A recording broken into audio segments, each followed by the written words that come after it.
La palabra de Dios contenida en este libro es la verdad que acepto creer, es la enseñanza que me comprometo a seguir y es la esperanza que me atrevo a confesar.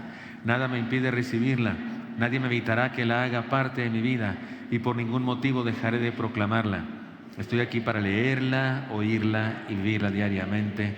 Amén. Señor Santo, gracias por tu palabra preciosa. Hoy, Señor, te pedimos que la uses como espada de doble filo que trasciende nuestro ser a lo más profundo, Señor, de nuestra voluntad, de nuestra conciencia, y nos enseñas lo que tengas para nosotros hoy. Por favor, hazlo, te lo pedimos en Cristo Jesús. Amén.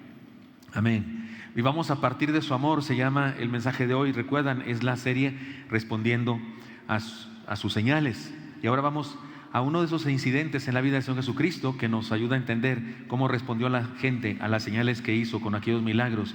Y hoy vamos ante una de las escenas más hermosas, increíbles, extraordinaria.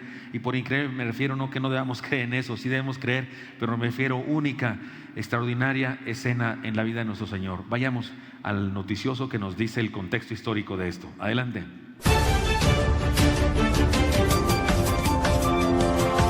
Muy buenos días tengan todos, amigos y hermanos televidentes. Bienvenidos a La Señal del 7. Mi nombre es Asdrúbal en la Torre y me da mucho gusto estar con Penélope Michel, y nos da mucho gusto que nos reciban todos los que nos están viendo. Los del culto de las 8, los del culto de las 10, los del culto de las 12, los del culto de jóvenes. Sí, Penélope, muchas gracias. Tan explícita y clara como siempre, ella lo que quiso decirnos es: cualquiera que sea el culto al que les guste asistir. Lo siento, pero me faltaron algunos. Los del tiempo pasado y los del tiempo presente. Sean todos bienvenidos. Como siempre me encanta la bella Penélope, muy contenta y precisa, como cada semana. Y dinos, Penélope, ¿qué noticias tenemos hoy? Pero recuerda no solo decirnos dónde, sino algo que es muy importante. ¿Cuándo? Esta vez viajaremos al año 33 después de Cristo, en los dominios del Imperio Romano, territorio judío, en la ciudad de Jerusalén. Ahí, donde el Maestro Jesús sigue trastocando los valores y tradiciones de una sociedad religiosa, pero vacía del verdadero amor de Dios. Resulta que dos de sus discípulos se atrevieron a pedirle que los colocara uno a su derecha y otro a su izquierda. A todos los demás discípulos les molestó mucho este atrevimiento, aparentemente lleno de orgullo y soberbia. Y no es para menos. Eso de querer tener el primer lugar no va con las enseñanzas del maestro. Y por eso se enojaron los demás, porque ellos también querían tener privilegios. ¿Cómo se les ocurre pedir estas cosas? Si el Señor les ha dado ejemplo de humildad. No cabe duda que seguían bajo la influencia de los fariseos, la cultura griega y el orgullo del Imperio Romano. ¿Qué les pasa? Me sorprenden mucho. Estaban tan concentrados en decidir quién era el mayor de todos que se les olvidó la costumbre fraternal de lavarse los pies los unos a los otros para poder entrar a la casa con los pies limpios de polvo y lodo, tal como era la costumbre. ¡Ay, muchachos! Como siempre, la bella Penélope, ilustrándonos con tu conocimiento e impactándonos con tu emoción. ¿Y cómo no estar de acuerdo con la bella Penélope? Pero bueno, cuéntanos, ¿qué noticias tenemos? Pues es tiempo de ir con nuestro reportero estrella. Ahora mismo mandamos nuestros micrófonos a Cipriano Casiodoro, Rey Valedor, reportero transcultural y transhistórico de nuestro programa. Brothers, sisters, Penélope, Asdrúbal, ahora estamos ante una acción extravagante. ¿Extravagante? ¿Otra vez? Sí, pero esta vez de parte del Señor. Resulta que estaban comiendo todos como se acostumbraba en aquella época, recostados alrededor de la mesa, con los pies al aire y visiblemente sucios. Y es entonces que el Señor se levanta, se recoge la túnica y la amarra con una toalla a su cintura. Toma una cubeta de agua y les lava los pies uno a uno a sus discípulos. Incluso se los seca con la toalla. Eso es realmente asombroso. Único, singular, extraordinario, ciertamente extravagante. Y le exhortó datota que les dio ¿qué? Les demandó que se sirvieran unos a los otros como él lo había hecho con ellos. Como quien dice, acabó con los chismes y la competencia que se traían entre los discípulos. La enseñanza fue brutal. ¡Tremenda! ¿Pero qué dijeron ellos? ¿Cómo lo tomaron? Pues para responder eso, vayamos a las entrevistas. En esta ocasión logramos hablar con Pedro y con el joven Juan. Adelante, qué ganas de saber qué dicen. Díganos, Pedro, ¿qué sintió usted cuando el Señor se puso a lavarle los pies? Pues Él es nuestro maestro. No tenía por qué llevar a cabo una actividad de esclavos. Además, nosotros no éramos dignos de que nos lavara los pies. Me arrepiento de haber estado molesto con los demás y no habérselos lavado yo. O sea que ustedes estaban teniendo problemas. Claro, nos habíamos enojado con Juan y con Jacobo. Es que le pidieron algo muy serio al Señor. Digamos que querían ser los más importantes. Y bueno, pues a nosotros nos dio envidia y pues nos portamos como necios. Usted pidió que lo limpiara todo, completo. ¿Por qué? Bueno, es que en un principio no sabía lo que significaba. Yo pensé que era lo mejor. Pero ahora sé que se refería a la purificación de nuestro corazón y nuestra vida.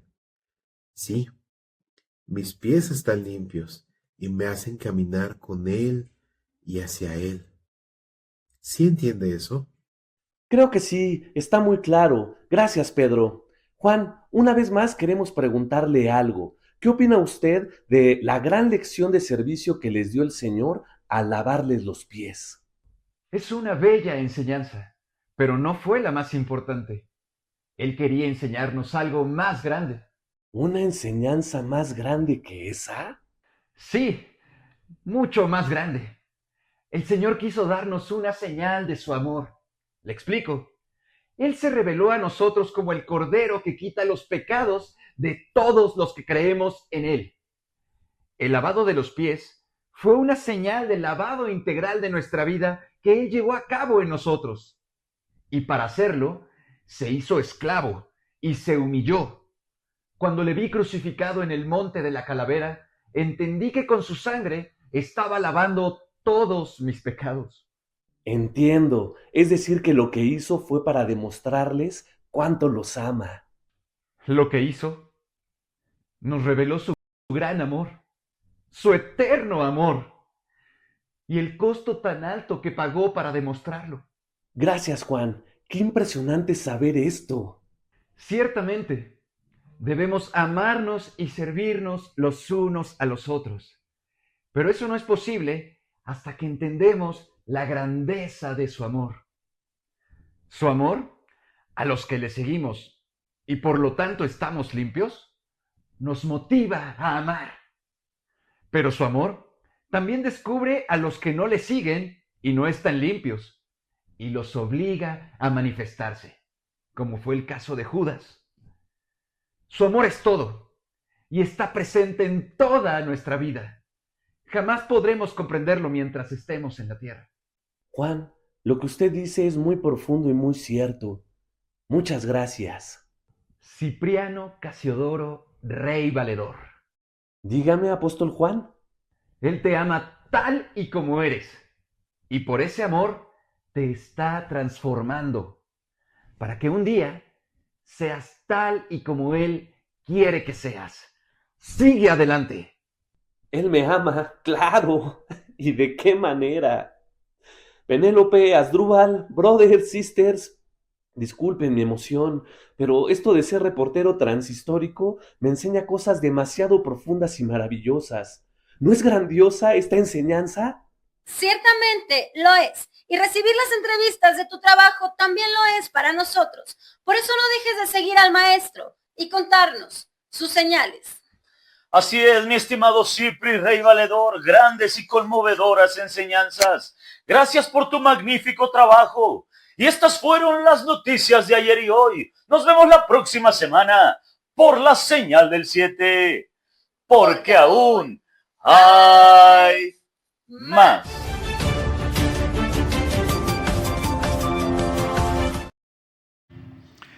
Muy bien, hermanos, ahí está el contexto de esta historia que vamos a leer ustedes y yo y de la que vamos a aprender. Se llama Viviendo a partir de su amor. Esta lección se encuentra en Juan capítulo 13, versículos 1 al 38. Se llama esta escena el lavamiento de los pies. El Señor Jesucristo lavó sus pies. ¿Sabe que esa práctica, algunas denominaciones piensan que se trata de una ordenanza? Piensan que deberíamos hacerlo cada mes o cada año por lo menos, así como celebramos la Santa Cena y los bautismos. Algunas denominaciones creen que es una ordenanza, que hay 3 ordenanzas en la Biblia y que hay que lavarnos los pies. Y hay quienes hacen eso y se lavan los pies unos a otros o algo así. La iglesia popular de nuestro país, también la iglesia católica, en Semana Santa, un sacerdote en algunas de las misas lava los pies a un grupo de personas que eligieron. Cuando yo era niño me lavaban los pies porque yo era monaguillo, estudié en una escuela de religión y en una ocasión me escogieron para uno de los 12 apóstoles y me lavó los pies un sacerdote, porque es una práctica. Sin embargo, ustedes y yo sabemos que se trata de una práctica pues que el día de hoy es anacrónica, ¿verdad? Usted llega a mi casa, yo lo siento a usted, le quito los calcetines del lavo, usted se ofende, sale corriendo, pues ¿qué? ¿Me huelen muy feo? ¿Qué, pastor? ¿Qué onda? El día de hoy no sería bonito, ¿verdad? Nos ofenderíamos, pero lo que significa es lo importante. Y aquí Jesús quiso enseñarles algo. En aquella época y en esta época también, las religiones, las filosofías tratan de tener proverbios o frases especiales que ilustran de algún conocimiento que es más global, pero que se puede resumir en una palabra. Jesucristo también hizo eso y Él nos habló del gran mandamiento. Y el gran mandamiento que dice: oye Israel, Jehová nuestro Dios, Jehová uno es. Dice las cosas que yo te mando hoy, esas cosas menciona, habla del amor a Dios y el amor al prójimo, porque Jesús relaciona eso con el amor al prójimo. De hecho, es interesante que los 10 mandamientos hablan, los primeros 4 del amor a Dios y los otros 6 hablan del amor al prójimo. Así es que amor a Dios y al prójimo, esta es la Biblia, este es el mensaje de Jesús. Y en esta escena que vemos acá, regularmente tratamos de interpretarla como una lección de servicio, y hay una lección de servicio, sin duda hay una lección de servicio. Yo incluso tomé este pasaje para enseñar a los diáconos y a las sugieres unas lecciones sobre el servicio que debemos dar nosotros también. Pero ¿saben qué? Este pasaje tiene otro mensaje más importante, que la idea del servicio. Habla del amor de Dios. Así es que vamos a estudiarlo, y se trata de una radiografía del amor de Dios. Y va a haber muchas enseñanzas. Por eso si hablo como taravilla, pues hoy voy a hablar más rápido porque son muchas enseñanzas, pero voy a irla diciendo velozmente y rápidamente cada una de ellas. ¿De acuerdo? Primera de ellas, su amor es el fundamento de todo, de la Biblia, de la fe, del Evangelio. Lean conmigo versículo 1, por favor, cómo dice, y el siguiente. Antes de la fiesta de la Pascua, sabiendo Jesús que su hora había llegado para que pasase de este mundo al Padre, como había amado a los suyos que estaban en el mundo, los amó hasta el fin. Qué interesante, Él se da cuenta, percibe lo que está pasando, como hombre de fe que era, tiene revelación de Dios y entiende que ya se acerca su muerte, que se acerca su misión más importante, morir en la cruz por nosotros. Y ante esa revelación, Él sabe que eso va a pasar. Dice que lo que hizo fue amar a los suyos, que siempre los había amado y los amó hasta el fin. O sea, el amor está presente en todo lo que pasa en la vida de Jesús, está presente en toda la Biblia, está presente en el Evangelio. De eso se trata la fe cristiana. Todo lo que Jesús hizo, lo que dejó de hacer, lo que dijo y lo que cayó, cuanto enseñó, en fin, todo cuanto vivió tenía una sola base: su amor. Es la base de nuestra fe.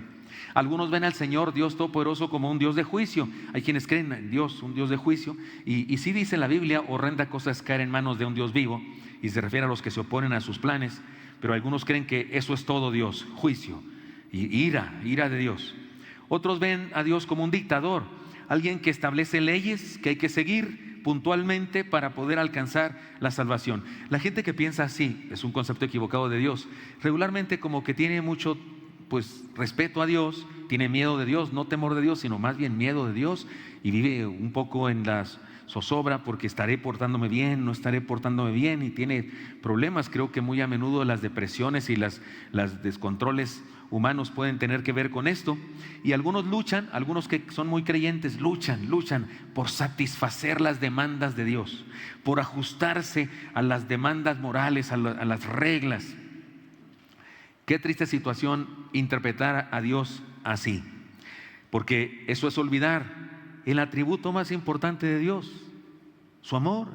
Es lo más importante. Les he contado que alguna vez escuché un sermón de un pastor, un buen predicador. Yo estaba muy interesado en saber todo lo que decía, pero hubo una parte que no me gustó, porque él dijo que Dios era omnipotente, todo lo puede, omnisciente, todo lo sabe, omnipresente, está en todas partes, que era grande, rey, juez, etcétera, etcétera. Y luego dijo, después de describir algunos de sus atributos, dijo, pero Dios tiene una debilidad. Yo dije, ¿una debilidad?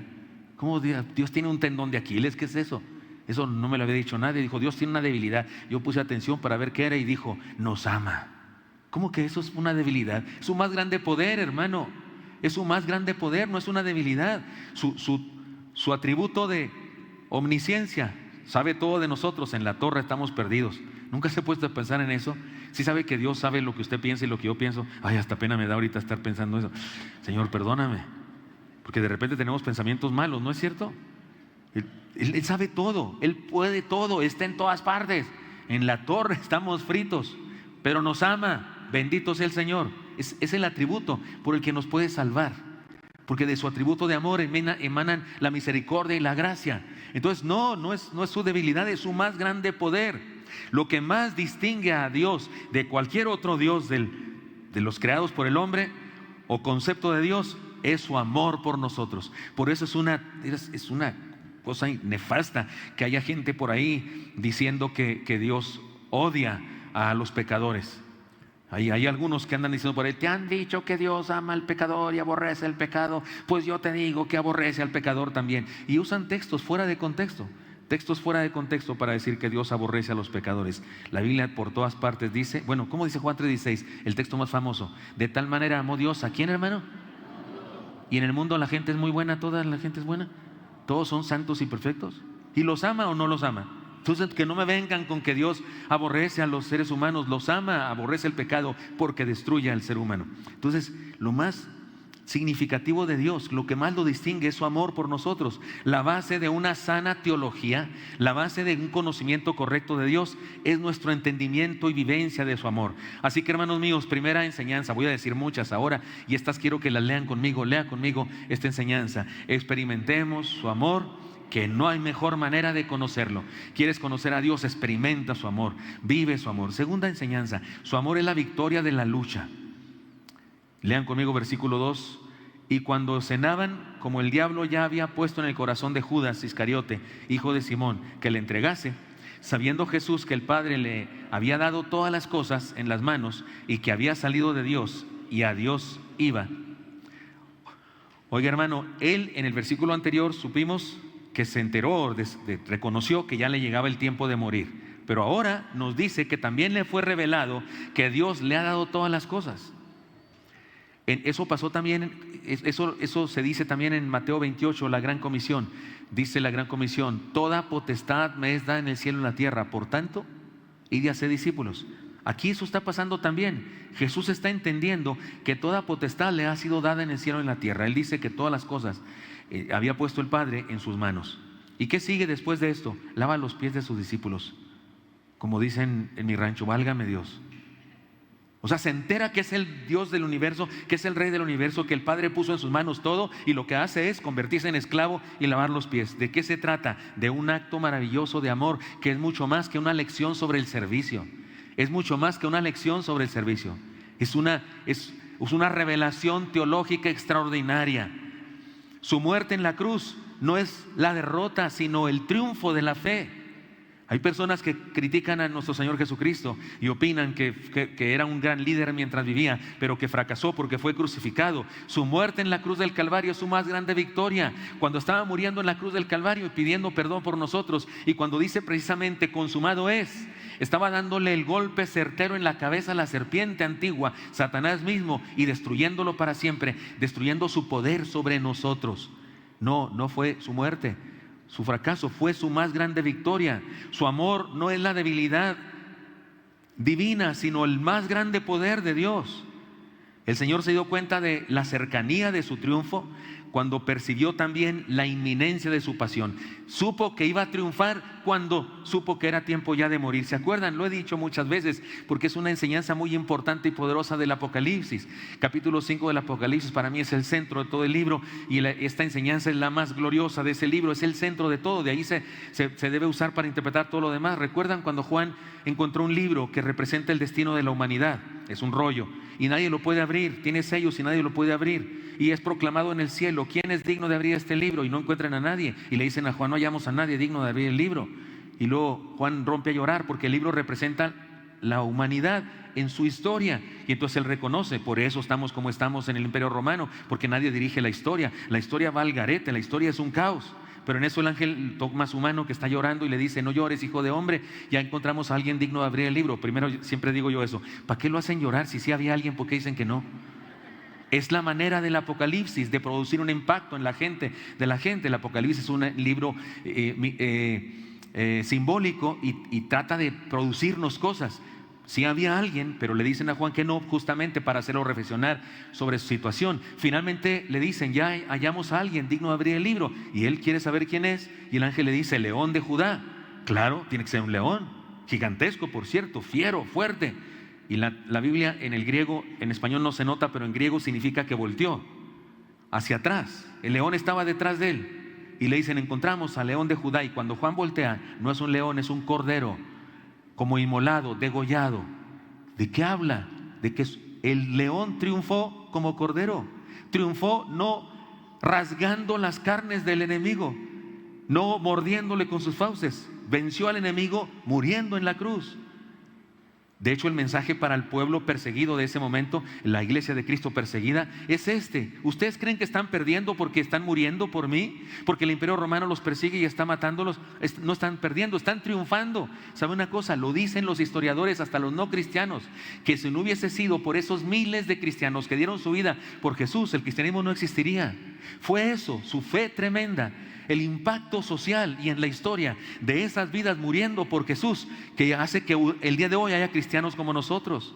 Les debemos mucho a estos héroes de la historia. Así es que, hermanos míos, sí, la muerte de Cristo y el sufrimiento nuestro no es nuestra derrota, es nuestra victoria. Su amor no es la debilidad divina, sino el más grande poder. El Señor, insisto, se da cuenta de esta verdad. Esto nos presenta una extraordinaria enseñanza práctica para nosotros. Hermanos, cuando sufrimos, cuando experimentamos pruebas, cuando sentimos dolor a causa de la entrega de nuestra vida, no estamos perdiendo la batalla, sino experimentando la más grande victoria. Hermano, cuando, no sé, una persona te desprecia y te causa dolor y tú sigues adelante, estás en victoria. Perdóname, la otra persona es la derrotada. La otra persona se quedó sin ti, imagínate. Tú tampoco podrías vivir sin ti. ¿No es cierto? Regularmente uno no puede vivir sin uno mismo.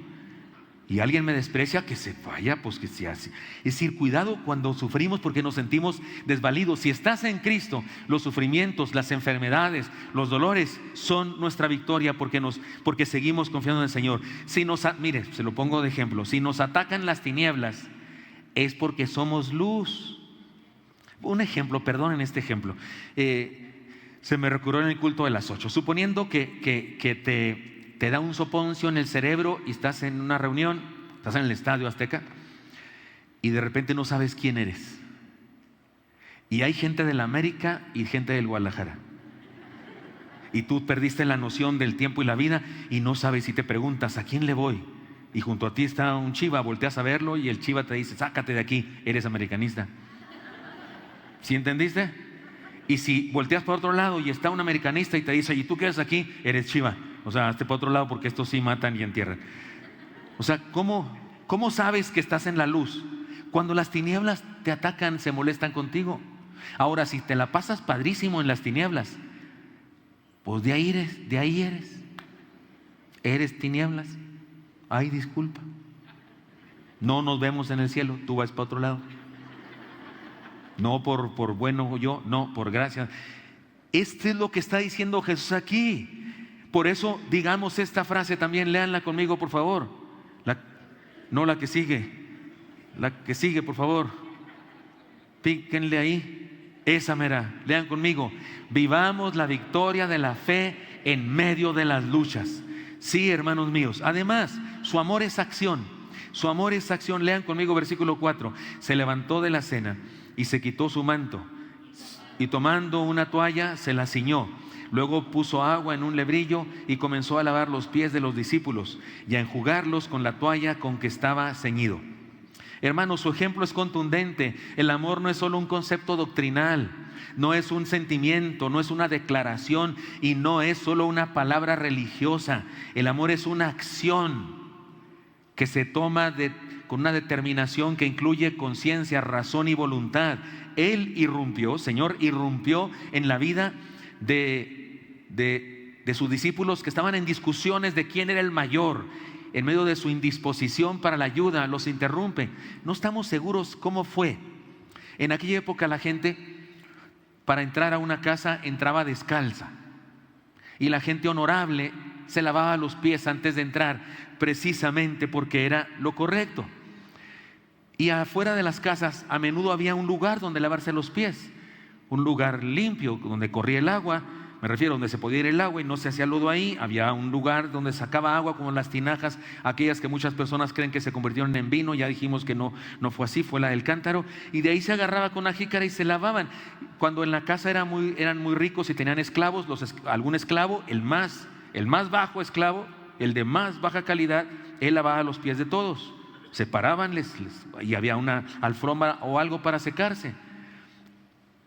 En ocasiones no había esclavos y entonces entre cuates se lavaban los pies, como cuando vas a la playa. Si no hay regadera, esas que hay en algunos hoteles, si lo que hay es una jícara ahí y un tambo de 200 litros, pues uno te echa agua a ti, tú le echas agua a él, ¿no es cierto? Nos lavamos para ayudarnos mutuamente. Muy a menudo seguramente pasó eso. No sabemos por qué Jesús se los lavó. A lo mejor nadie se los lavó a nadie, o a lo mejor cada quien se los lavó a sí mismo y se los lavó mal, no sabemos. Pero el caso es que estaban comiendo, perdonen, pero la obra famosa de la última cena está equivocada. ¿A poco en su casa todos comen de un mismo lado nomás? ¿A poco en su casa dejan un lado de la mesa desocupado para la foto, no? Para la foto. Y todos así es una selfie, ¿no? Esa no es selfie, pero... No, estaban alrededor, pero además no había sillas y las mesas en aquella época 30 centímetros. Y usted dice, ¿cómo estaban sentados? No estaban sentados, estaban acostados, la mesa chiquita, acostados así. Entonces los pies estaban para allá. No era la mesa así y uno acostado aquí. No, porque entonces nomás cabían 4. No, estaban así. ¿Capta la idea? Como rayos de sol alrededor de la mesa. Estaban en perpendicular, se dice eso, no en paralelo.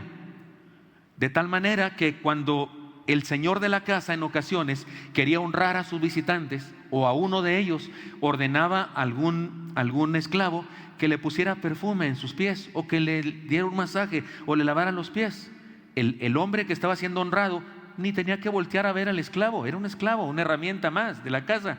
Así se tenía el concepto en aquella época. Así que el hombre estaba con su brazo aquí, comiendo en la mesa, con la mano derecha con la mano, no con cubiertos, con la mano, y de repente le empezaban a ver los pies y él se dejaba. Ni siquiera tenía que voltear a ver al esclavo o la esclava. Pero en este caso, ¿quién fue el que hizo eso? El que dijo, sea la luz, y fue la luz, ese mero. El que creó el sol. El que ordenó al mar que se partiera en dos para que pasara a su pueblo. Ese todopoderoso Señor, hecho hombre, está ahí. Y al saber lo que había entre ellos, se pone de pie. Debió tomar su túnica, seguramente, meterla en su cinto, le queda como una minifalda. Era el vestido de un esclavo, una minifalda. Y luego toma una toalla y se la amarra a su cintura. Y encorvado, es decir, como esclavo tirado al suelo, por la espalda de cada apóstol, empieza a verle sus pies. Eso es inaudito, eso es, no puede ser. No hay otros dioses, pero esos que dice la gente que son dioses, ni borrachos hubieran hecho eso, ni drogados hubieran hecho eso. Todos los dioses inventados por el ser humano exigen sangre, exigen pleitesía, exigen cosas de la gente. Y este Dios nuestro se puso de rodillas para lavar los pies. Eso no es una lección solamente de servicio, no es más que eso. Está diciéndole a sus discípulos que los ama de verdad y está dramatizando lo que va a hacer por ellos en la cruz. En la cruz nos lavó los pies a todos, en el sentido de purificación absoluta para nuestra vida. El amor es acción, hermanos, no solamente palabras. El día de hoy, las canciones de la radio, las canciones antiguas y las modernas, Dios santo, hablan bien bonito. Mire, por favor, un día analice. Un día le gusta mucho una canción determinada o un compositor que compone muchas canciones de amor. Un día investigue sobre su vida. Se ha casado y divorciado 3 veces.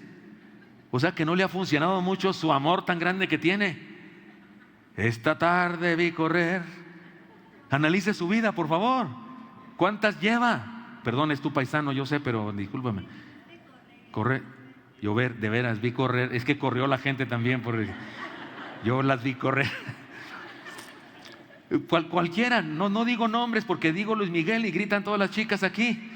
Pero analice cómo está su vida y si atiende a sus hijos porque tiene varios regados por donde quiera. Pero sus canciones de amor tan preciosas. No sé tú, esa no es de él, pero la canta muy bien. No sé tú, pero yo, ¿no es cierto? O sea, pero ¿dónde queda? Y no es verdad. Somos buenos para decir cosas, para regalar cosas. Le regalamos a la esposa el sol, la luna y el mar. ¿Para qué él los quiere? Pues ahí están siempre. Palabras. No, el amor es más que eso. Así que, hermanos, no nos conformemos con las opiniones del mundo respecto al amor. Recuperemos el concepto bíblico del amor. Acción, decisión para satisfacer, para bendecir a otra persona. Por eso, leamos esto juntos, por favor. No, hermanos, eso ya lo pasamos. Eso ya pasé por ahí. ¿Me ayudan a seguirle, por favor? Píquele otra vez. Está fácil, es la que sigue. ¿Está atorado algo? ¿Lo leen conmigo, por favor? Actuemos a partir del amor. Miren allá arriba, vayan en orden, no le busquen acá en un ladito la de esta. Vayan en el que sigue y eso, así nos encontramos, ¿de acuerdo? Actuemos a partir del amor. Por eso esta enseñanza, su amor es acción. Pero además, hermanos, su amor es transformación. ¿Lo leen conmigo, por favor? ¿Cómo dice el texto? Entonces vino a Simón Pedro y Pedro le dijo: Señor, ¿tú me lavas los pies? Respondió Jesús y le dijo: lo que yo hago, tú no lo comprendes ahora, mas lo entenderás después. Pedro le dijo: no me lavarás los pies jamás. Jesús le respondió: si no te lavare, no tendrás parte conmigo. Le dijo Simón Pedro: Señor, no solo mis pies, sino también las manos y la cabeza. Me encanta Pedro, me encanta. Me recuerda cuando Jesús le dijo: echa la red a la derecha. Señor, tenemos toda la noche pescando, pero en tu palabra voy a echar la red. Aquí tardó más, ¿verdad? A mí, Señor, te lo digo de una vez, y esto es una decisión irreversible. No me lavarás los pies jamás. Pedro, si no te los lavo, no tendrás parte conmigo. Señor, lávame todo entero. Entonces, me encanta su capacidad de tomar decisiones. Hermanos míos, su amor no es una acción permisiva, como algunos piensan, más bien es una acción transformadora. Suponiendo que estoy en un culto y Dios me habla, no me habla para que yo diga: sí, pero Él es Dios, si yo no le hago caso, que es Dios, me quiere, me ama de todas maneras. No, si nos enseña algo es porque quiere transformarnos. Hay una forma de hacer devocionales personales. Si no tengo mucha experiencia, le hago preguntas al texto. Les pongo las primeras 3 preguntas que podemos hacerle. ¿Qué dice este texto de quién es Dios? Segunda pregunta: ¿qué dice este texto de lo que yo debo hacer? Tercera pregunta: ¿qué dice este texto que yo no debo hacer? Si estoy haciendo un estudio personal de devocional y Dios me dice lo que no debo hacer, sí, qué lindo es Dios, pero yo sí lo voy a seguir haciendo porque Dios me ama. Te está diciendo eso porque quiere transformarte, porque quiere transformarme. Uno de los vehículos o instrumentos para transformar es su palabra, que me enseña cosas. Su amor esa acción del amor no es permisiva, es transformadora. Quien experimenta el amor de Dios no vuelve a ser el mismo nunca. Cuando experimentamos el amor de Dios somos diferentes. Es la forma como Dios nos transforma. Me late que en ocasiones cuando no podemos vencer un vicio, cuando no podemos vencer un mal hábito, es porque no estamos experimentando el amor de Dios. Por eso, hermano mío, experimenta su amor. Eso es experimentar la limpieza integral de nuestra vida. Es experimentar renovación total. Es nacer de nuevo, así dice la Biblia. Es iniciar un proceso de constante renovación. Lean conmigo, por favor, aquí como dice: experimentemos su amor. Sí, por favor. Siguiente enseñanza: su amor es exclusivo. Se oye feo esto, pero así es. su amor. Van a ver que así dice el texto. Versículo 10 y siguiente, ¿lo leen conmigo? Jesús le dijo: el que está lavado no necesita sino lavarse los pies, pues está todo limpio, y vosotros limpios estáis, aunque no todos, porque sabía quién le iba a entregar, por eso dijo: no estáis limpios todos. Oiga, está claro, es exclusivo, no es para todos. Hay quienes no están limpios. Aunque Dios ha declarado su amor por todo el mundo, sí ama a todos, no todo el mundo ha experimentado el amor de Dios. No es que Dios no quiera amar a fulano de tal, es que fulano de tal no quiere el amor de Dios, lo rechaza. No se trata de un asunto automático, ya es salvo, todo mundo es salvo porque Cristo ya murió por todos. No, no es automático, se requiere una decisión personal. No es por fe, es por gracia, pero se recibe por medio de la fe. Tengamos cuidado de eso. Hay personas, yo tengo un maestro incluso que cree en el universalismo. ¿Qué es eso? Hay quienes piensan que en el final de los tiempos todo ser humano va a estar en el cielo, todo ser humano será salvo. Judas, Herodes, Hitler, Mussolini, todo el mundo va a estar en el cielo un día, piensan algunas personas. Usted y yo leemos en la Biblia que hay un infierno y que Jesús dijo que no es bueno ir allá. No sé cómo conciliar esas palabras de Jesús con esta enseñanza de un maestro. No es automático. Él murió por todos, pero no todos experimentan su amor. Ciertamente Él hace salir el sol sobre toda carne, brinda sus beneficios universalmente y manifiesta su revelación a todo ser humano, pero su poder salvador solo se derrama sobre aquellos que le invitan al corazón. Y su poder transformador solo es efectivo en aquellos que le siguen y le dejan obrar en su vida. Yo le doy esperanza a las personas que experimentan un duelo cuando se les muere un ser querido, y creo que esa esperanza es genuina.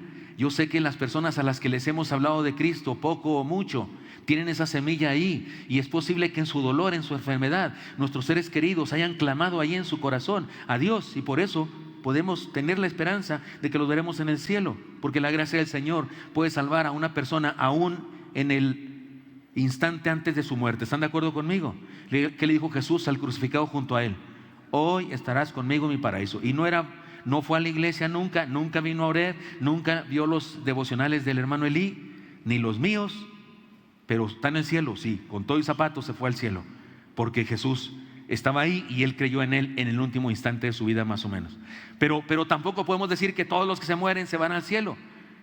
¿Sí saben aquella historia? Se las he contado ya, es una historia muy de pastores, muchos pastores la contamos, de aquellos, había una familia en la iglesia, de gente muy mal portada, eran personas tramposas y engañadoras y demás, se portaban mal, los hermanos eran hermanos, y había uno de ellos que se murió.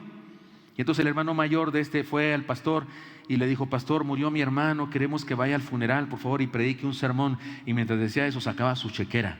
Queremos que predique un sermón, pastor, para que los hijos de mi hermano recuerden a su padre. Quiero que diga que mi hermano era un alma de Dios. Mientras hacía el cheque con varios ceros, el pastor se asomó y dijo: está bien, sí, cómo no. Agarró el cheque, se le dio al tosero de inmediato para que lo cambiara, no voy a hacer que rebote.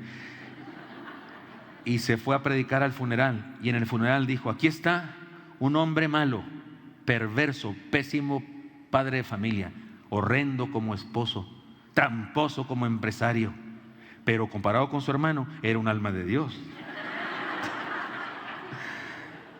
Es un chiste que los pastores lo disfrutamos mucho, porque a veces quisiéramos poder decir eso, pero no lo vamos a decir nunca. Entonces en el chiste lo decimos y ya se acabó. Yo nunca he sentido la tentación de decirlo aquí. Hermanos míos, no todo mundo porque se muere ya, no todo mundo que nace, no, hay que experimentar el amor de Dios, hay que hacer efectivo ese amor. Por eso, hermanos míos, lean conmigo la enseñanza final de esto: seamos de esa minoría privilegiada, experimentemos su amor, que la he regado, experimenta su amor, pide perdón a Dios y sábete perdonado, disfruta el perdón de Dios. En ocasiones no queremos seguir con el dolor, queremos seguir con la culpa, además agarramos el dolor como si fuera una aureola en la cabeza y le sacamos brillo cada mañana. Hay gente que le encanta el sufrir y le gusta agarrar su sufrimiento y sacarle brillo. Pero hermano, experimenta el amor de Dios, ya te perdonó. ¿Por qué sigues recordando lo que hiciste hace 35 años y tienes 36?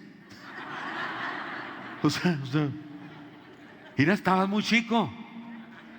Seamos esa minoría privilegiada. Además, su amor es un desafío. Lean conmigo los siguientes versículos.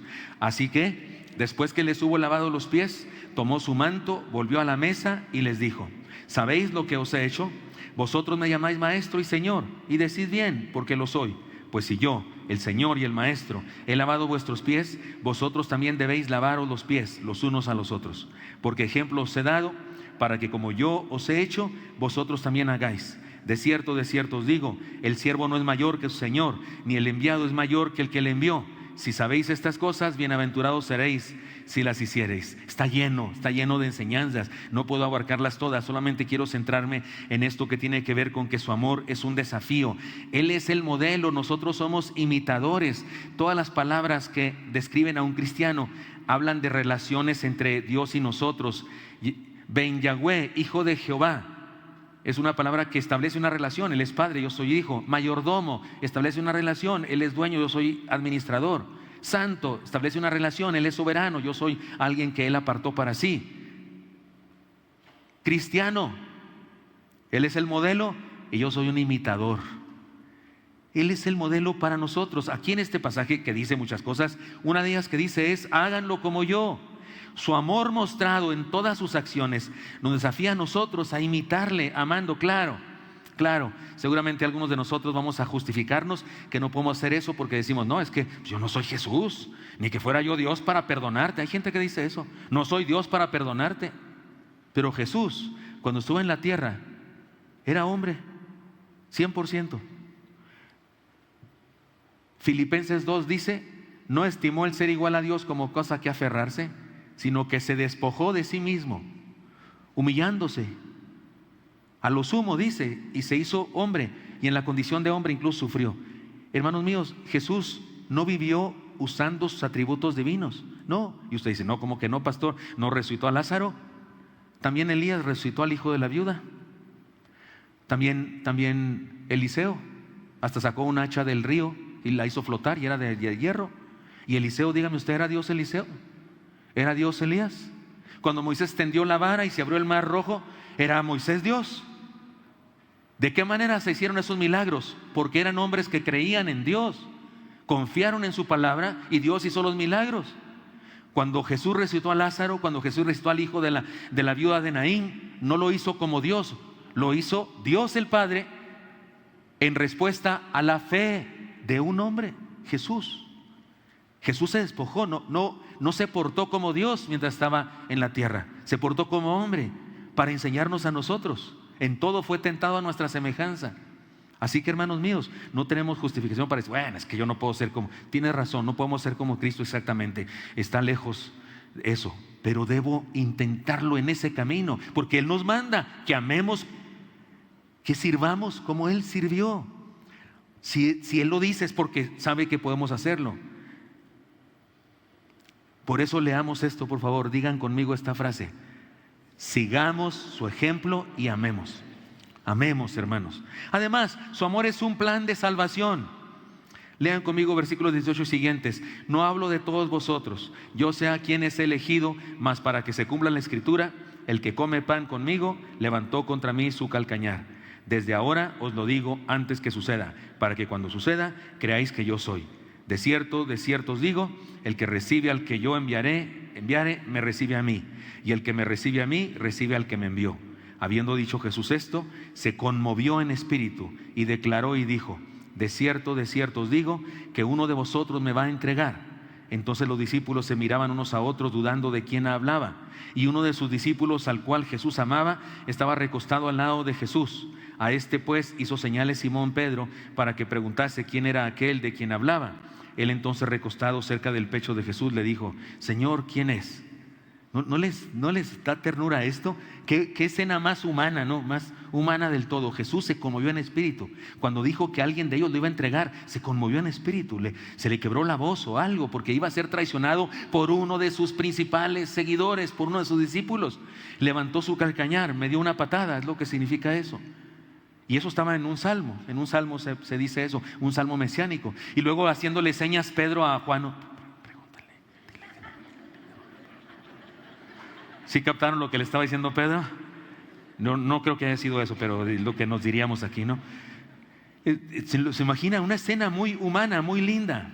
Pero ¿qué nos enseña esto? Insisto, hay muchas enseñanzas, pero quiero concentrarme en esta que dice así: su amor es un plan de salvación. Hermanos míos, la gloriosa manifestación de su amor que mostró por medio de su muerte no es un incidente ni una acción emergente. Es la culminación total de un perfecto plan de salvación. No es que algo salió mal, Judas se hizo malo, lo traicionó y en la torre lo agarraron y lo mataron. No, él planeó todo eso. No que haya obligado a Judas, ahorita voy a decir, a traicionarlo. No, eso no, pero eso es lo que vino a hacer. Él vino a eso, a morir. Por eso les anuncia a ellos que para allá va, que eso es lo que toca en esta historia. Su gloriosa entrega, terrible muerte, pero llena de vida para nosotros. Toda la historia humana explica el maravilloso proyecto divino de salvación de nuestra vida.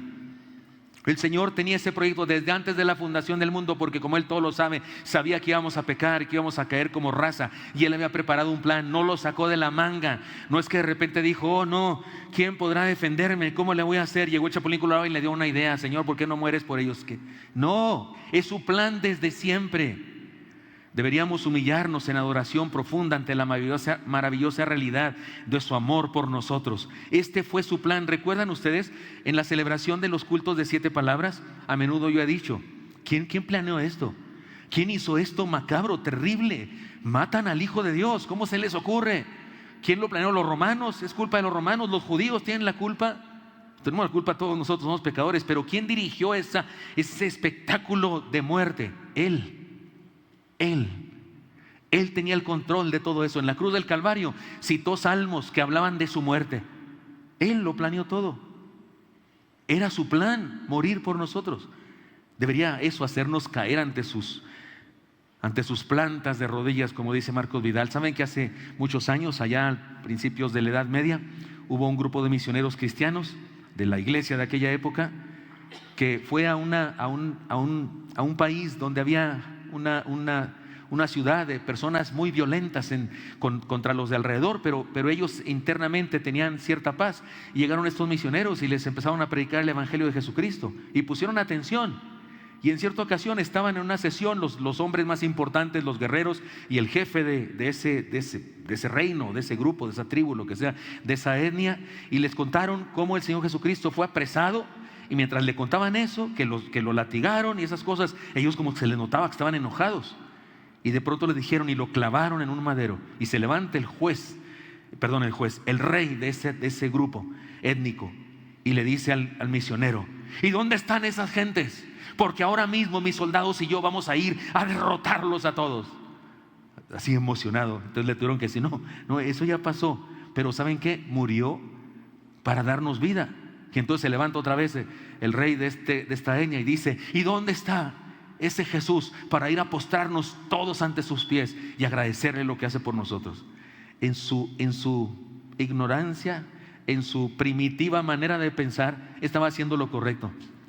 Estaba pensando: ¿dónde está para venir? Por supuesto, eso debemos pensar nosotros como esa persona ignorante. ¿Dónde está? Aquí está.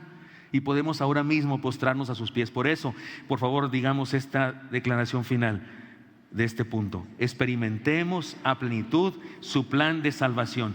Pero además, hermanos míos, su amor es definitorio. Esto es delicado. Su amor es definitorio. Respondió Jesús: a quien yo diere el pan mojado, aquel es. Y mojando el pan lo dio a Judas Iscariote, hijo de Simón. Y después del bocado Satanás entró en él. Entonces Jesús le dijo: lo que vas a hacer, hazlo más pronto. Pero ninguno de los que estaban en la mesa entendió por qué le dijo esto, porque algunos pensaban, puesto que Judas tenía la bolsa, Jesús le decía: compra lo que necesitamos para la fiesta, o que diese algo a los pobres. Cuando él pues hubo tomado el bocado, luego salió y era ya de noche. Oiga, como si lo hubiera mandado por refrescos, no sabían qué estaba pasando. Le dijo algo, tal vez en el oído: ya, ve, hazlo ya, y lo manda, y él va y lo hace. Es importante entender lo siguiente, hermanos míos: el Señor no hizo que Judas lo traicionara. El Señor no hizo que Judas lo traicionara. No, Señor. Judas no fue predestinado por Dios para ser traidor. No, Judas no es un héroe. ¿Se acuerdan, hermanos de mi edad, y mayores de la película Jesucristo Superestrella. ¿Cuántos vieron esa? Los jóvenes no saben ni qué es eso, pero ¿cuántos? Somos bien poquitos aquí de modelo antiguo, hermanos. En esa película, Judas es como un héroe. Es más, la última canción la canta él, vestido de blanco, como si estuviera en el cielo, y le dice a Jesús: ¿por qué no viniste en otra época donde hubiera mejor comunicación para que más gente escuchara lo que tenías que decir? Blasfemia. No, Judas no fue un héroe, pero el maravilloso amor del Señor sí hizo que Judas tomara finalmente su decisión y escogiera en qué lugar de la vida quería estar. Cuando conocemos a Dios, hermanos, y entendemos su amor, tenemos que tomar una decisión definitiva: o estoy con Él o no estoy con Él. Y no estar con Él es estar contra Él, así dijo Jesús. El que no es conmigo, contra mí es. El que no recoge, desparrama, dijo Jesús. Su amor nos define, nos ubica, nos da identidad. Cada vez que predicamos la palabra a una persona, cada vez que le hablamos del amor de Dios, esa persona, al saber del amor de Dios, o es Judas o es discípulo. Por eso la Biblia llama a Jesús piedra de tropiezo. ¿Sabía usted eso? Jesús es piedra de tropiezo, es piedra de construcción que nos puede dar vida, pero cualquiera que deseche esa piedra, la piedra viene a ser para él piedra de tropiezo. Leamos eso, por favor. Seamos de los elegidos para experimentar su amor a plenitud. Además, su amor es su pasión, hermanos. Entonces, cuando hubo salido, dijo Jesús: ahora es glorificado el Hijo del Hombre y Dios es glorificado en él. Si Dios es glorificado en él, Dios también le glorificará en sí mismo y enseguida le glorificará. Hijitos, aún estaré con vosotros un poco. Me buscaréis, pero como dije a los judíos, así os digo ahora a vosotros: a donde yo voy, vosotros no podéis ir. Oiga, su amor es lo que lo llevó a hacer lo que nosotros era imposible que hiciéramos. Nosotros podemos y debemos creer en Él. Nosotros podemos y debemos obedecerle. Nosotros podemos y debemos adorarle. Podemos y debemos seguirle con todo el corazón. Pero no podemos salvarnos a nosotros mismos por más que nos esforcemos. Por eso es mentira, una horrible mentira, decir que puedo declarar para que cosas sucedan y que puedo arrancar milagros, esas cosas. Eso es una herejía monumental. Ofende a Dios que digamos eso. Su amor lo llevó por un camino por donde nosotros no podemos caminar, pero sí podemos disfrutar de los resultados de su pasión. Es decir, sí podemos morirnos y si alguien nos crucifica, pues sí, pero no salvamos a nadie, ni a nosotros mismos por causa de eso. Eso solo Él lo puede hacer. Valoremos lo que hizo por nosotros. Por eso, cuidado, ¿se acuerdan que ya he dicho aquí la herejía de decir que la salvación es por fe? No, la salvación no es por fe, la salvación es por gracia. Y los milagros no se hacen por la fe, se hacen por su gracia y su poder. No perdamos de vista eso. Leamos esto, por favor, juntos. No, lo anterior, por favor. Valoremos lo que hizo por nosotros. Además, otra enseñanza, dije que eran muchísimas, pero ya me lo acabo. Su amor es un mandato a imitarle. Aquí hay una cosa muy interesante. Lean conmigo el versículo 34, por favor. ¿Cómo dice? Un mandamiento nuevo os doy: que os améis unos a otros como yo os he amado, que también os améis unos a otros. Hermanos míos, si leemos los evangelios, los 4 evangelios en una armonía, notaremos que cuando dijo esto Jesús, la verdad es que ya antes había dicho de amar al prójimo. Además, en el Antiguo Testamento, en Proverbios y en los profetas, aparece la frase: ama a tu prójimo. También Dios enseña a amar a los extranjeros, a amar a los necesitados, a amar a las viudas, a los huérfanos y darles sustento. Entonces, ¿qué tenía de nuevo este mandamiento? ¿Sabe qué tenía de nuevo este mandamiento, hermanos? Que en esta ocasión dijo: como yo os he amado. Miren, antes del Señor iniciar los 10 mandamientos del Antiguo Testamento, les recuerda: yo soy Jehová tu Dios, que te saqué de la tierra de Egipto, de casa de servidumbre. Y después de recordarles esa bendición, les desafía: no tendrás dioses ajenos delante de mí. Es decir, el Señor les dice: yo los saqué, por tal motivo no tengan otros dioses. Y todo el decálogo que les dio, porque ese es el primer mandamiento, era un código de comportamiento que finalmente era amar a Dios y amar al prójimo. Los primeros 4 mandamientos del decálogo son en relación con Dios, y los otros 6 mandamientos del decálogo son en relación a los hombres. Él hizo un pacto o testamento con el pueblo que tenía, en resumen, la condición de amar a Dios y al prójimo. Siempre la Biblia habla de eso. Los 10 mandamientos hablan de amar a Dios y amar al prójimo. Pero era una ley, un reglamento, normas. No hagas esto, no hagas aquello, no hagas lo otro. Pero Él dice que ahora nos da un nuevo mandamiento. El nuevo mandamiento es nuevo por lo siguiente: en lugar de condición tiene un ejemplo. Como yo os he amado. No es una condición, es un ejemplo. Ámense como yo os he amado. Más que ley, es una vocación, un llamado. Ama. No se trata de legalismo, sino de estilo de vida. No se trata de ajustarse obligatoriamente a estrictas normas de conducta, sino de ser discípulo parecido al maestro. Los cristianos, los religiosos, en ocasiones nos inventamos reglas, nos inventamos legalismos para vivir. Que no hagas esto, no hagas lo otro, la cosa es así, asá. Hay lugares en donde yo no podría predicar con una chamarra de piel aquí. No, corbata, saco, como si fuera el efod sacerdotal de los pastores bautistas. Hay lugares donde he ido a predicar y si no llevo corbata me sacan una ahí porque hay un guardarropa donde hay corbatas. No rima nada con lo que traigo, pero como quiera nadie se enoja.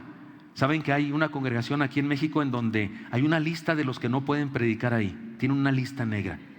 Tienen 2 púlpitos, un púlpito para los pastores no ordenados y otro púlpito para los pastores ordenados. Yo me confundí, no sabía cuál era cuál, me puse en los 2 cuando me tocó predicar ahí. Y andaba para allá y para acá, y como allá no está tan alto como aquí, me bajé. Usted sabe que cuando no está alto yo me bajo y voy para allá y esas cosas. Y yo anduve, y además era una conferencia sobre la predicación contemporánea, cómo predicar en este tiempo. Y yo dije, porque eso de estar detrás del sarcófago, así como busto de Benito Juárez, nomás levantando las manos de vez en cuando, hermanos míos, no. Y entonces yo traté de enseñar con el ejemplo, me moví por todas partes.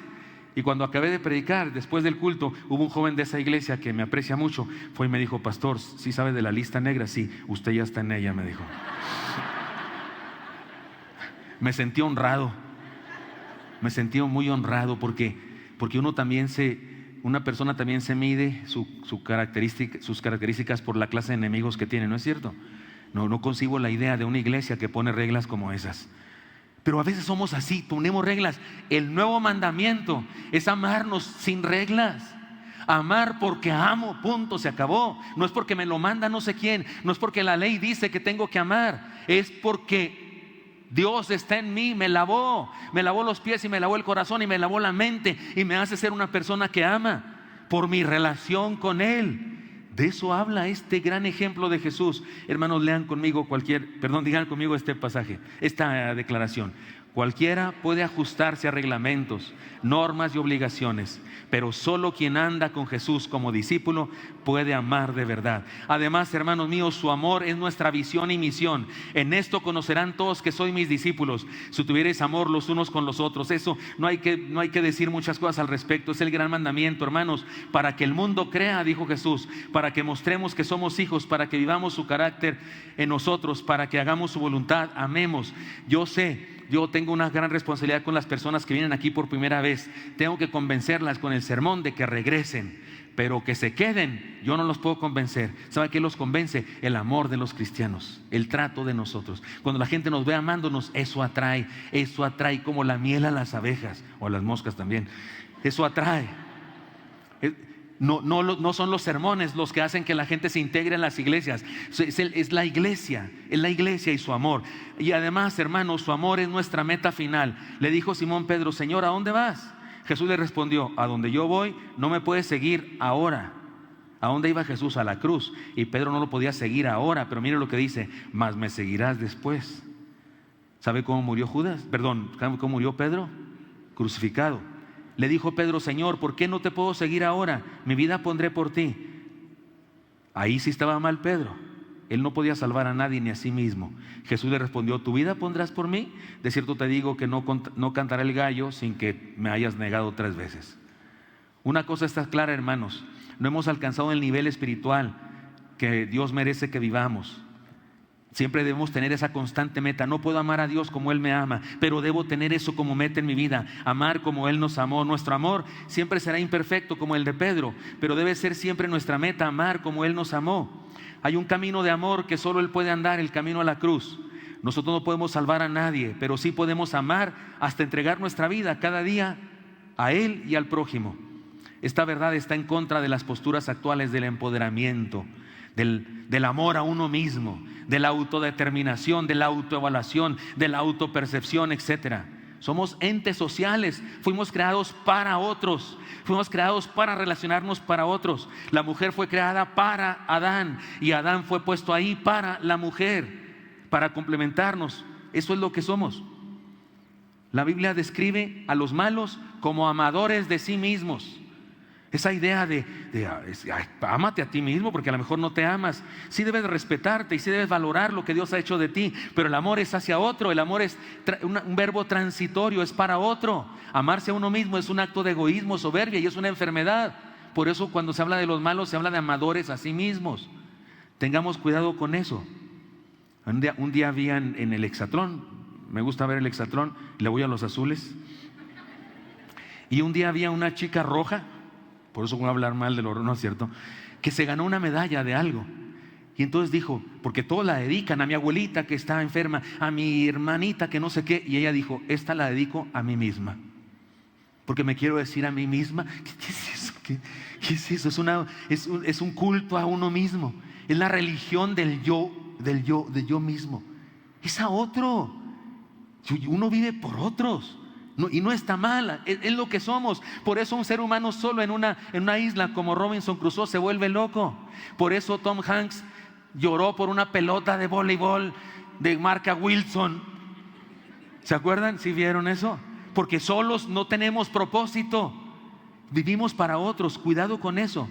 Cuidado con el autoamor. Eso es una contradicción de la fe cristiana. El amor de Dios debe bastarnos para amarnos a nosotros, y si otros nos aman, se cumplen los planes de Dios. Lean conmigo esta declaración más extensa para terminar. Dispongámonos a vivir a plenitud su amor y hacer de esta virtud el carácter de cada uno de nosotros y de todos como iglesia, hasta cumplir con la misión y las metas que Él nos ha encomendado. Tengo un desafío para nosotros, hermanos, desafío a vivir a partir de su amor.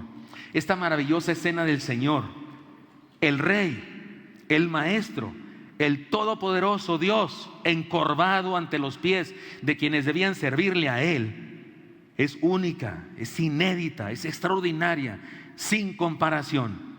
Ningún famoso, ni grande o poderoso de la historia antes de Él hizo algo parecido. Nadie se le parece a nuestro Señor. ¿Quieren algunos ejemplos de gente grande que admiramos, pero que tenían sus que veres? ¿Quieren oír chismes? Gandhi, me dijo alguna vez una hermana de la iglesia, pastor, mi papá le manda a decir que él no se imagina el cielo sin Gandhi. Yo le dije, pues dígale que se va acostumbrando, porque me late que sí va a estar así. Todo el mundo lo respeta por su capacidad para abstenerse de comer. A cierta etapa de la vida le dijo a su esposa, no nos metemos tú y yo más nada, no somos pareja sexual, porque voy a hacer un voto de castidad. Y Gandhi dormía con 7 jóvenes de 15 años desnudas para demostrar su dominio propio. Y después de eso dormía con su sobrina de 15 años, hasta antes de morir lo hizo así. No la tocaba, pero dormía en la misma cama para demostrar la capacidad que tenía para soportar la tentación. Me parece monstruoso y blasfemo eso. Eso es más cochambroso que casarse y tener una vida normal. Alejandro el Grande mató a su amante, era bisexual. San Antonio, virgen y mártir, se la pasaba peleando todas las noches con una alucinación disfrazada de una bella mujer desnuda que venía a tentarlo. Thomas Jefferson, presidente de los Estados Unidos, autor de la Declaración de Independencia y figura clave como padres fundadores de Estados Unidos, tenía en su hacienda cientos de esclavos a los que nunca les dio la libertad. Henry Kissinger, premio Nobel de la Paz, apoyó a dictaduras de Sudamérica y Centroamérica, a gobiernos maldados que llevaron a cabo masacres e injusticias, y él ganó el premio Nobel de la Paz. Fidel Castro, que algunas personas lo admiran muchísimo, ahora que vengan los cubanos pregúnteles, mantuvo un gobierno totalitario y opresivo y es responsable de miles de muertes y torturas. Teresa de Calcuta fue acusada de no atender con medicamentos a sus internas y de tener tratos dudosos con proveedores. Escribió unos poemas muy tristes donde decía que se sentía terriblemente mal porque iba a morir y no estaba segura de su salvación. Juan Calvino aprobó el juicio y la ejecución de un teólogo que no estaba de acuerdo con él. Martín Lutero en su vejez escribió textos contra los judíos. Los falsos profetas y falsos apóstoles de nuestros días se visten de ropa de diseñador, usan relojes costosos, viajan en jet privado y exigen ser reverenciados. Qué lejos estamos, digo en primera persona, más que yo no soy famoso, por eso no me puse aquí. Qué lejos estamos todos de la grandeza, de la humillación del Señor. Qué lejos estamos. Los actuales falsos profetas, falsos apóstoles, ahí andan luciendo sus relojes de oro. Y nuestro Señor, creador del universo, hincado como esclavo. Eso es amor, no tonterías. Eso es el mensaje que Él quiere darnos. Su mensaje no es solamente una exhortación a que sirvamos. Sí hay una exhortación a que sirvamos. Sí hay una exhortación a que sigamos con el Crece y recibamos pastores. Sí hay una exhortación a eso. Pero el mensaje central de este pasaje es su grande amor, su grandioso amor, porque si su amor no nos motiva a hacer lo que hacemos, entonces nada nos motivará. Por eso Pablo decía: os ruego por las misericordias de Dios que presentéis vuestros cuerpos en sacrificio vivo, santo, agradable a Dios. Si no nos motiva el amor de Dios, nada nos motiva. Es la base del amor de Dios. El Señor nos enseña que el amor es el resultado de la grandeza. Quien más ama es más grande. No porque ame se hace grande, no, porque es grande, ama. El amor es el resultado de la grandeza. Los héroes no levantan espadas, levantan toallas. Los héroes traen toallas, sirven a otros. El servicio más grande realizado en la historia es el servicio del Señor limpiando nuestra vida. El lavado de pies fue una señal del lavado integral de nuestra vida. He aquí nuestro desafío, hermanos. 3 cosas, digámoslas por favor. Reconozcamos la obra extraordinaria de la redención. Número 2, adoremos al Señor y vivamos para agradecer su obra. Número 3, amemos y demostrémoslo lavando los pies a los otros por medio del servicio. Y ya dijimos, eso de lavar los pies tiene que vivirse en el contexto en que vivimos. Yo espero lavar sus pies cada domingo que vienen aquí, y yo me esforcé en preparar, en estudiar la palabra del Señor y traer una enseñanza, aclararles cosas que tal vez no se entendían bien. Y si eso lo logro, entonces estoy haciendo un servicio. Pido a Dios que lo haga, porque si no es así, entonces no vale de nada mi vida. Y espero hacer muchas más cosas que eso, no solo eso. Pido a Dios que me dé permiso de alentar a los pastores, mis amigos, compañeros. Por eso el Crece, por eso surgió como surgió el Crece, porque me parece importante que los pastores sean alentados, sean fortalecidos, sean enriquecidos, sean, para usar una palabra en inglés, pero traducirla mal al español, encorajinarlos.